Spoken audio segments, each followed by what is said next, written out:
Hi everyone, so we are back and again we have another topic still under the exponential and logarithmic functions. And this time we're going to discuss logarithmic functions. And logarithmic functions, ito yung kabaliktaran nung exponential function. So, um, sa previous video lecture natin, ang itsura ng ating um, exponential function ay ganito. So, y equals b or yung base to the x power. So, ito yung exponent niya. Now, since we mentioned na this is the exponential. Okay, so review lang tayo ng very, very light. This is the exponential function. Now, what we're gonna do is, we're going to have what we call the logarithmic function. So, ano ba yung logarithmic function? Kabaliktaran nito, okay, yun yung magiging logarithmic function natin. So, ang mangyayari ay going to have the term for logarithmic, log, okay? And then, we have, so yung base natin, ito yung magiging subscript, okay? So, yan. So, dyan siya mapupunta. Okay? And then, yung ating y ay dito mapupunta. Okay? Equals x, which is the exponent. So, this one is the logarithmic function. Okay. So, paano siya binabasa? So, this one, babasahin natin as logarithm of y to the base, okay, to the base b equals x. Okay. So, again, logarithm of y to the base b equals x. So, say for example, meron tayo, you just need to remember saan ba ilalagay si y, saan ang pwesto ni b. Kasi mamaya, we're going to have an exercise wherein, pag nagbigay tayo ng logarithmic function, i-convert mo siya sa exponential. Kapag nagbigay tayo ng exponential, i-convert mo naman siya sa logarithm. So, ganun-ganun lang yung mangyayari. Okay? So, example would be y equals 2 to the x power. So, paano mo siya gagawing or i-convert sa logarithmic function? So, pag i-convert natin, ayan,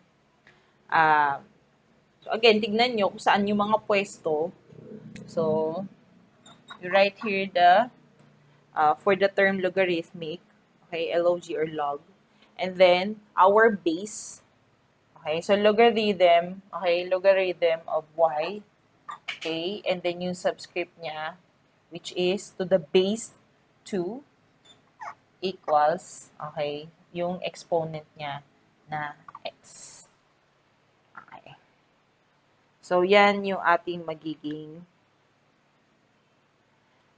ganito yung gagawin ninyo. Okay? So, talagang ano lang siya, sort of memorization. Yan. So, since online naman tayo, may mga ano naman may chance naman that you browse or you check. Pero kapag nag-face-to-face kasi, may mga times na talagang kailangan kabisado mo talaga tong sort of formula natin. Okay? Alright. So, let's try to convert, okay, or the equivalent exponential form. Ayan. So, ito yung logarithmic form natin. I-convert natin siya sa exponential form. Okay. So, let's try.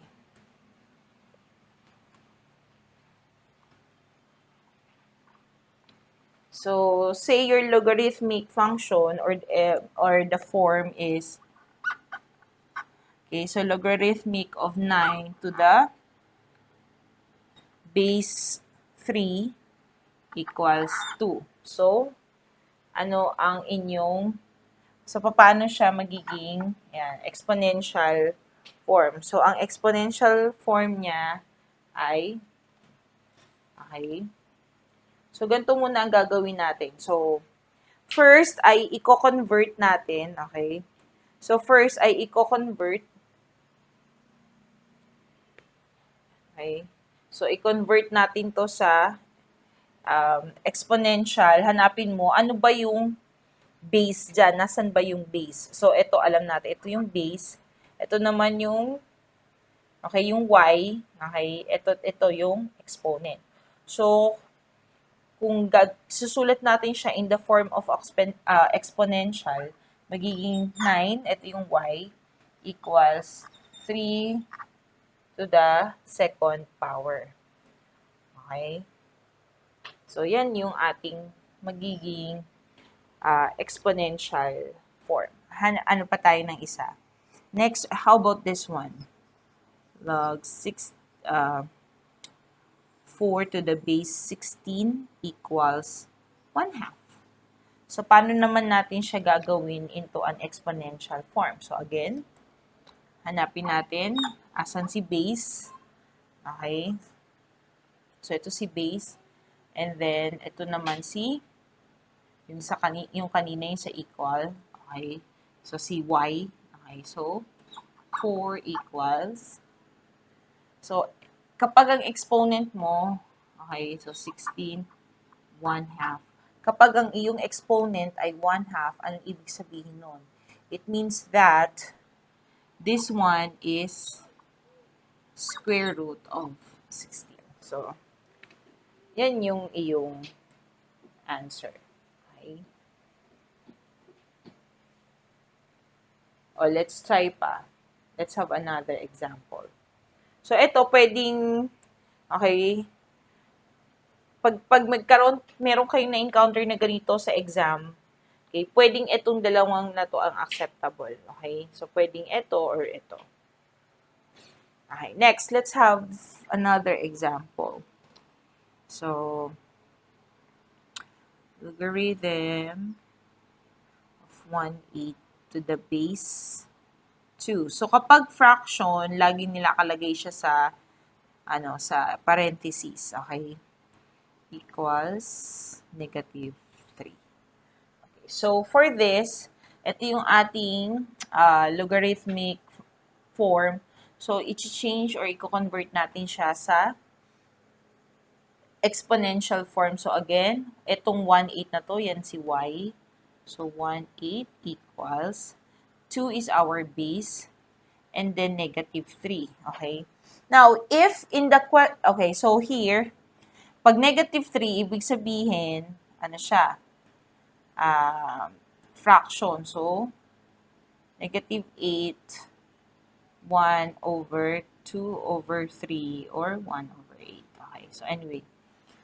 Now, if in the exam, hindi naman sinabi na hindi sila tumatanggap ng negative, then, pwede, this one is acceptable. Kaya, but sometimes, may naka-indicate na you simplify it,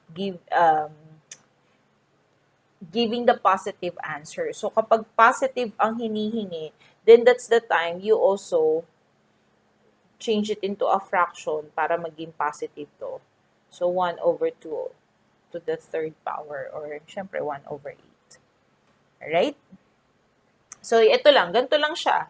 Pag nagko-convert tayo ng logarithmic form to exponential. Okay. How about exponential to logarithmic? Okay, so let's try. So, paano naman kung the other way around naman yung hinahanap natin? Okay. So, talaga ito, lang talaga, more of memorization lang eh. Saka talagang iintindihin mo kasi may times na nakakalito asan nga pala yung base, asan nga pala dito yung exponent. Okay, so let's try number 1. So this one is 81 equals, okay, so 81 equals 9 squared. So, paano natin siya i-change to logarithmic? Okay. So, remember, ito si y. Okay. So, si base. So, kung i-change natin to, si base exponent. Okay. So, Logarithmic, okay, of dapat y, so 81, okay, of 81, ano yung base natin? To the base 9 equals 2, which is your exponent. So, ganyan mo siya isusulat. Okay. So, let's have another one. How about 12 equals square root of 144. So, for this, okay, ang gagawin natin ay logarithmic of, kanina siya equivalent, 12 to the base, ano yung base niya? Ito. So, itong 144 na yan, okay,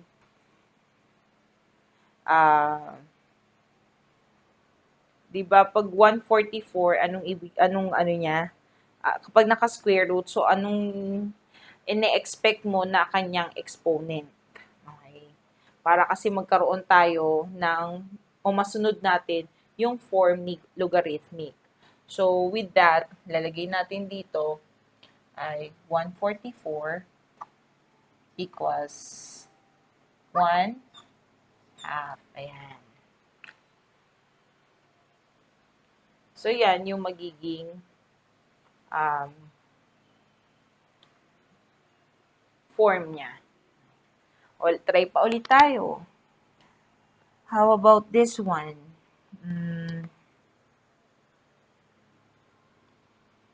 1/49 equals 7 raised to negative 2. So, if this is your exponential, then how are you going to write it in logarithmic form? So, sulat ulit tayo. Logarithmic rhythm of, ito yung y natin. So, since fraction siya, ilalagay natin siya in parentheses.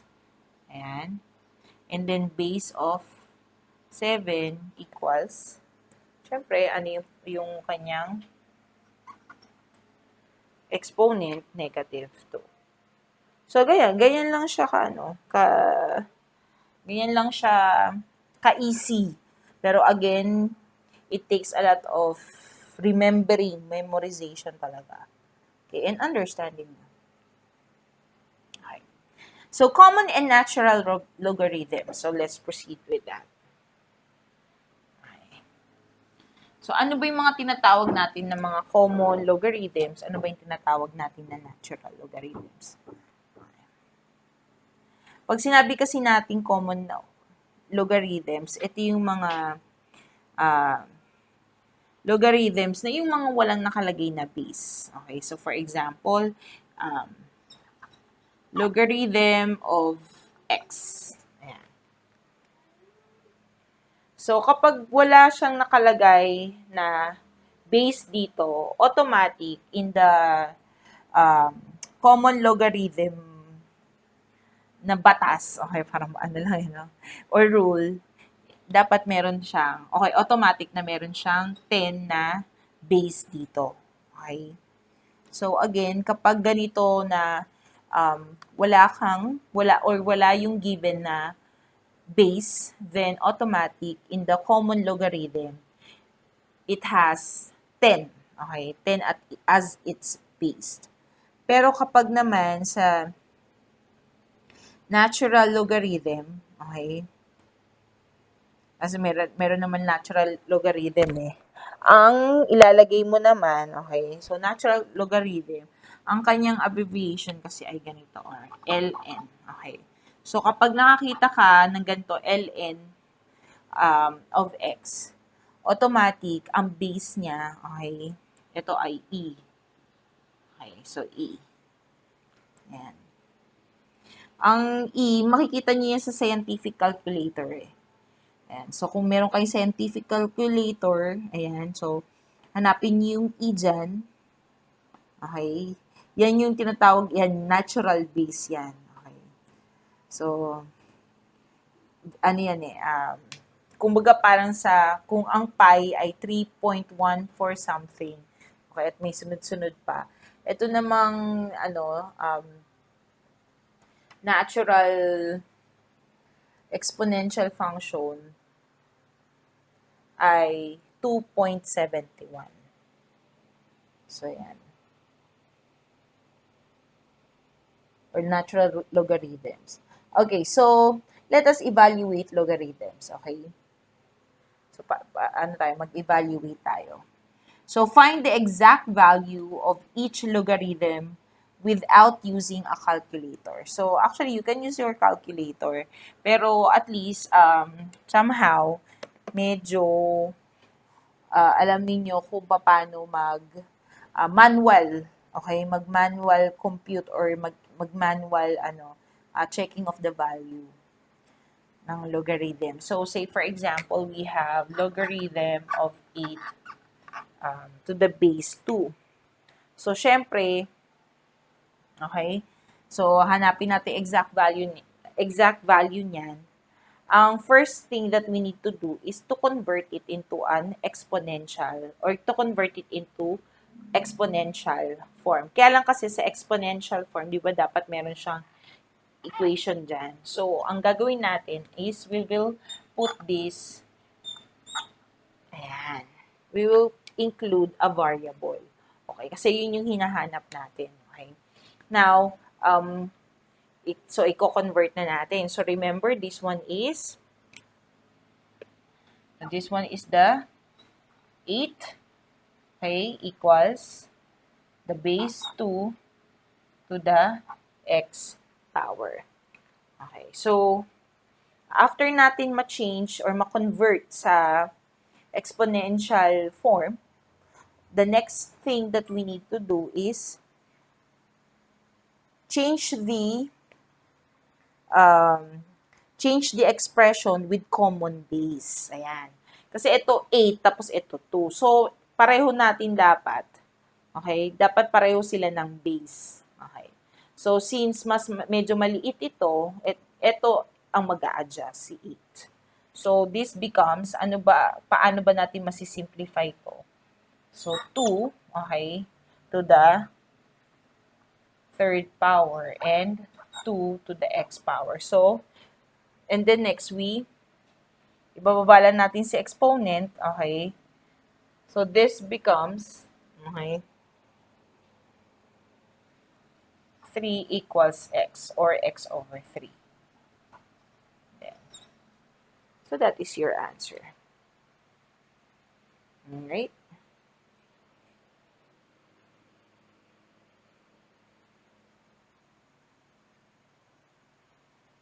Okay, hanap pa tayo. Another example. How about this?